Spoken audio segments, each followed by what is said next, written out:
Bonjour. Dans une précédente vidéo, nous avons vu le thème de la quantité d'énergie. Quand nous voulons connaître l'état de l'énergie qui anime un système vivant, qui nous anime nous, qui anime notre patient, si nous sommes médecins, nous devons regarder la quantité d'énergie et la qualité d'énergie. Nous avons vu qu'une pénurie d'énergie se manifeste par une désorganisation, une impossibilité de changer, et que la plénitude en énergie se manifeste par tous les changements possibles, tout ce que nous voulons peut changer, et par de la réorganisation. Aujourd'hui, nous abordons le thème très important de la qualité de l'énergie. L'énergie peut être qualifiée.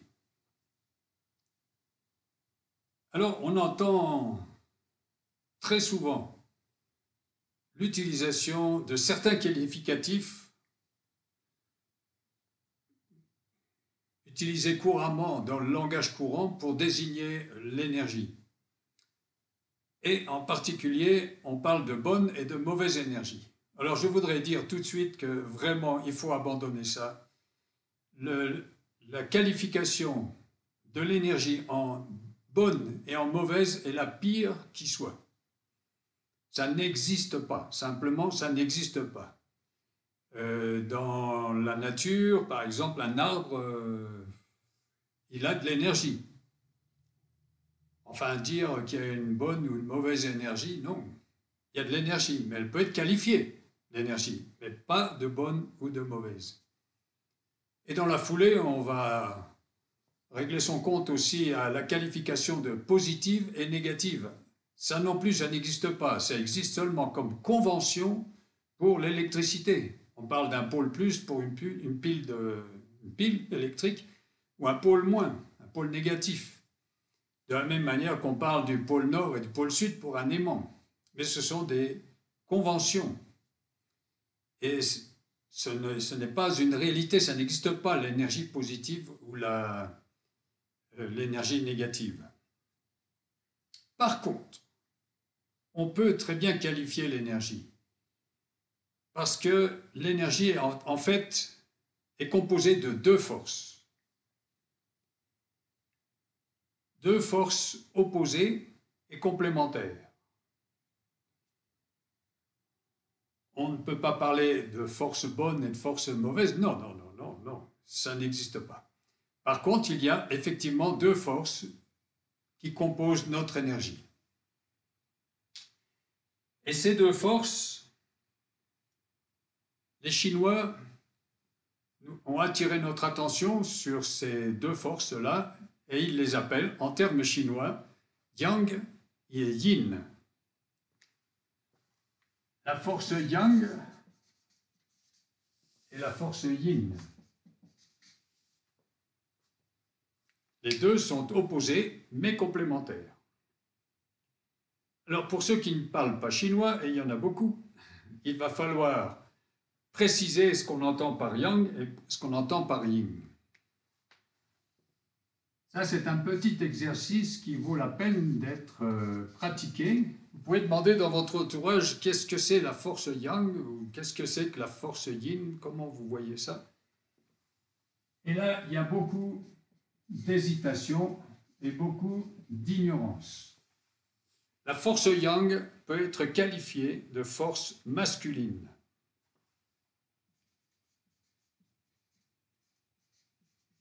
Bon, on en déduit facilement que la Yin, ça sera la force féminine.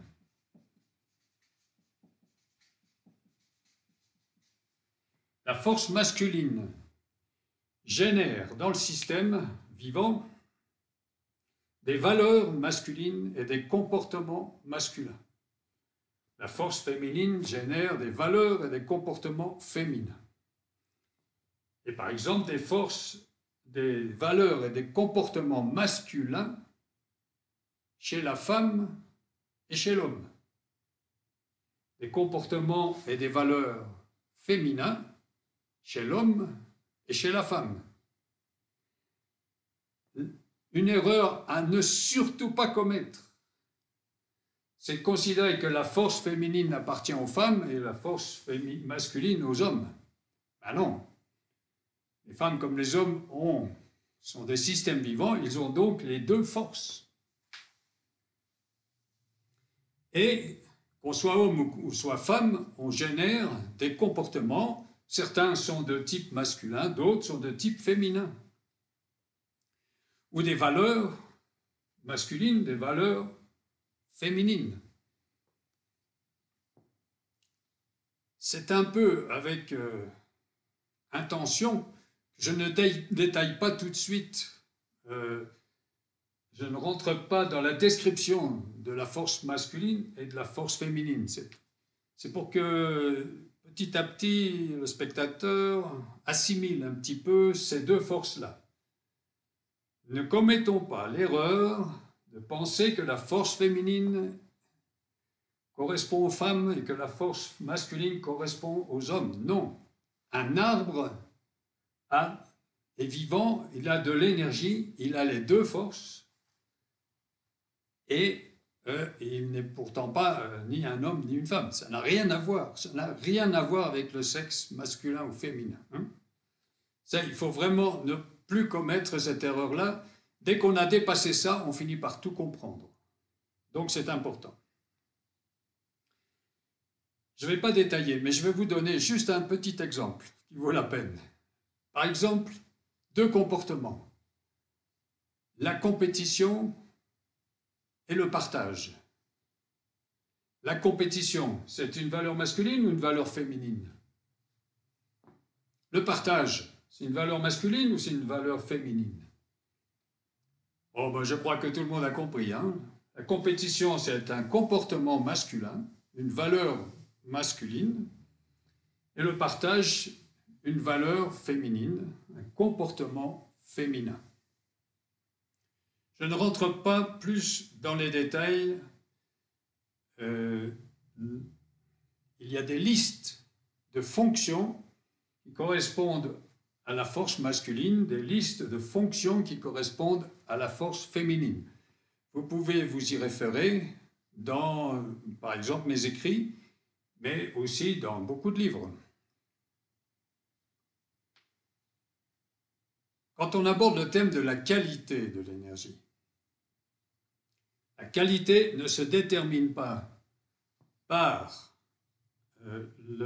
la qualification de bonne ou mauvaise, on l'a dit, ou de positive ou négative, mais par la notion d'équilibre ou de déséquilibre entre ces deux forces. Je crois que tout le monde comprendra qu'un système en équilibre fonctionne mieux qu'un système en déséquilibre. Donc s'il y a quelque chose qui est gênant dans un système vivant, c'est le déséquilibre de ces énergies. Ce n'est pas l'une ou l'autre de ces forces, mais c'est le déséquilibre. Par contre, ce qui est bon, c'est l'équilibre des deux forces. Alors, pour illustrer cela, posons-nous la question. Comment fonctionne l'humanité? En équilibre ou en déséquilibre?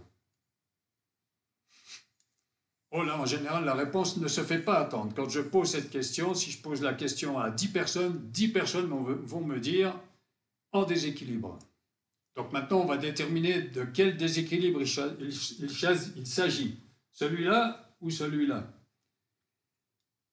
En équilibre, il y a autant de force yang que de force yin. Dans le déséquilibre, il y a deux types de déséquilibre. Il y a toujours une force qui manque et une force qui est en trop. Donc, dans le cas de l'humanité, faisons un petit travail d'observation de l'énergie de l'humanité. Quelle est l'énergie qui est en trop dans l'humanité et quelle est l'énergie qui manque? Je rappelle encore une fois que ça n'a rien à voir avec les hommes, avec les femmes, hein, rien. Regardons l'énergie de l'humanité. Si nous ne voyons pas l'énergie, nous pouvons regarder les comportements et les valeurs.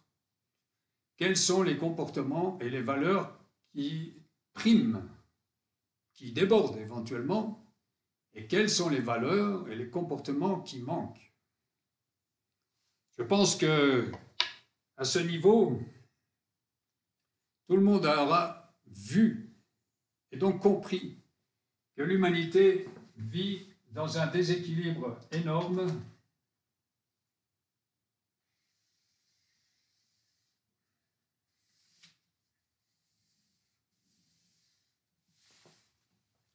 avec un excès de yang, un excès de force masculine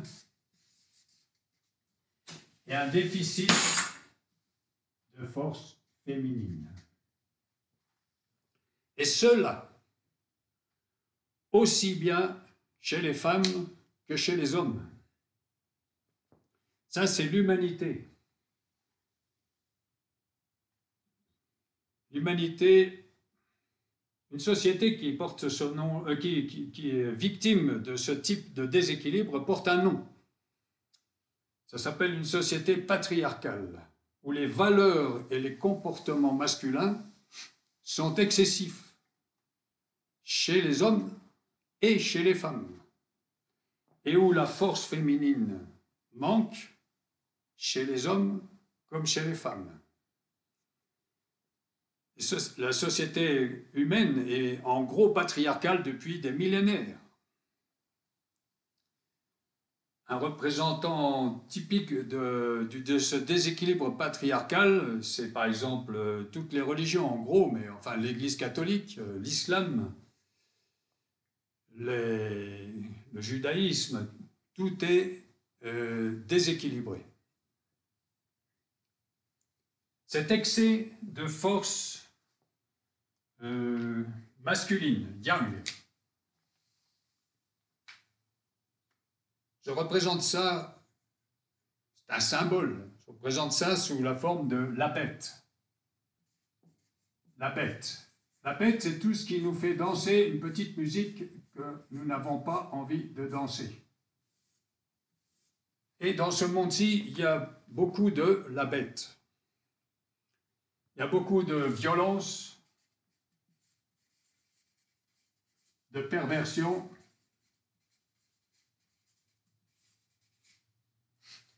il y a beaucoup d'abus, il y a beaucoup de... dans tout genre. En gros, c'est la bête. Et tout le monde dénonce effectivement, tout le monde voit effectivement toutes les exactions de la bête dans la société, mais aussi la bête, c'est tout ce qui nous fait danser une petite musique que nous n'avons pas envie de danser, par exemple un trouble de notre santé. Ça fait 10 ans que j'ai mal au genou, c'est la bête. La bête, voilà quelque chose qui m'empêche de vivre comme je voudrais. La bête, c'est le dragon qui est rentré dans mon jardin ou dans mon salon. Et qu'est-ce que je fais avec cette bête-là? Et tout le monde se pose la question, comment se débarrasser de cette bête? Et tout le monde se trompe. Parce que le problème, c'est évidemment la force qui manque, pas celle qu'il y a. Avec celle qu'il y a, au moins on peut déjà faire quelque chose, mais c'est celle qui manque. On ne peut rien faire. Le problème, nous n'avons pas de force féminine. C'est ça le problème. Nous ne savons même pas qu'elle existe, la force féminine. Le problème, ce n'est pas la bête, le problème, c'est la belle au bois dormant.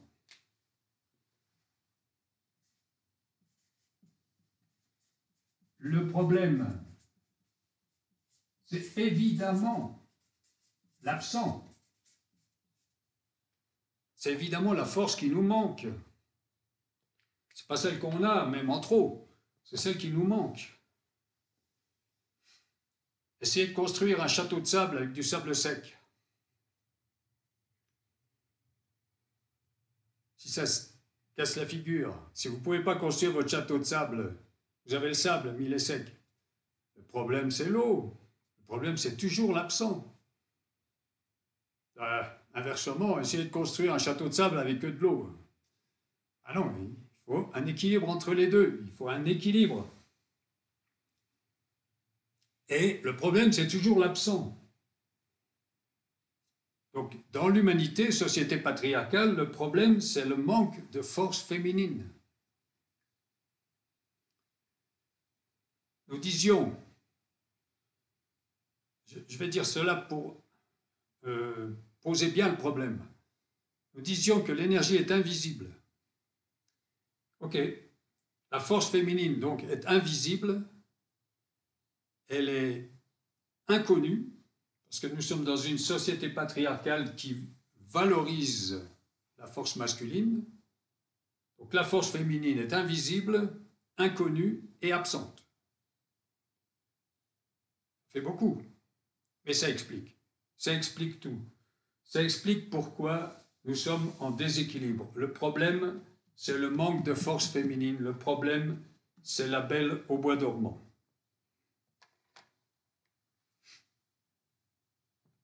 Je précise d'ailleurs, puisqu'on va l'utiliser souvent, que le langage symbolique est un langage qui permet la compréhension. C'est un symbole, la belle au bois dormant, mais ça permet de comprendre très facilement. La bête, c'est aussi un symbole. Pas de bête, là, comme ça, mais ici, la bête, on la voit en action. On ne voit pas une bête, on voit des comportements de bête ou des comportements de belle endormie.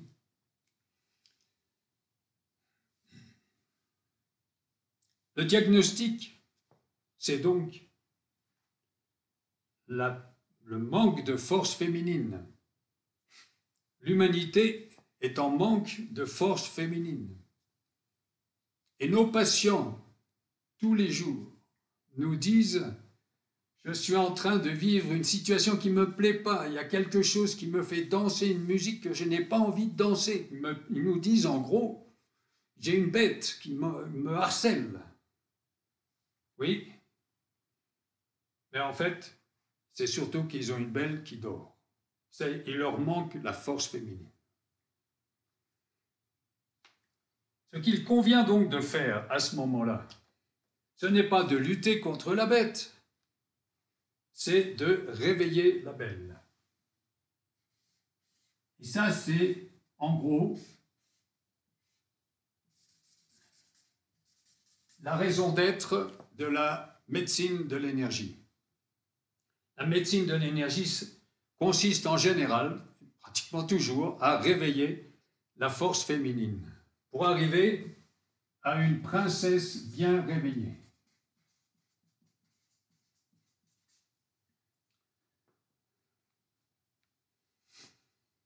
Si on réveille la force féminine, si on monte la force yin, automatiquement la force yang va descendre. Et la bête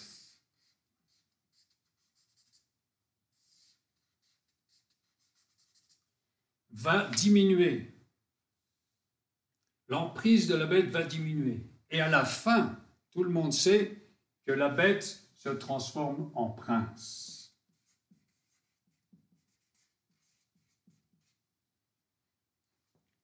À l'équilibre, il s'opère un phénomène énergétique extraordinaire à l'équilibre. Il s'opère, ils se marièrent, elles eurent beaucoup d'enfants.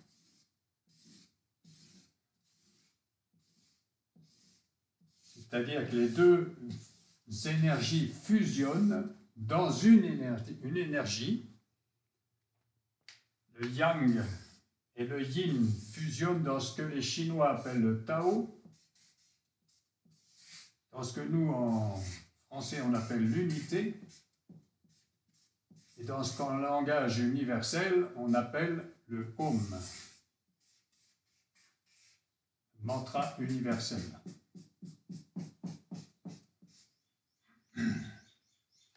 La médecine de l'énergie, ça consiste donc à promouvoir la force féminine et l'équilibre. Promouvoir la force féminine et la fusion des deux énergies à l'équilibre. Nous allons détailler cela dans une autre vidéo.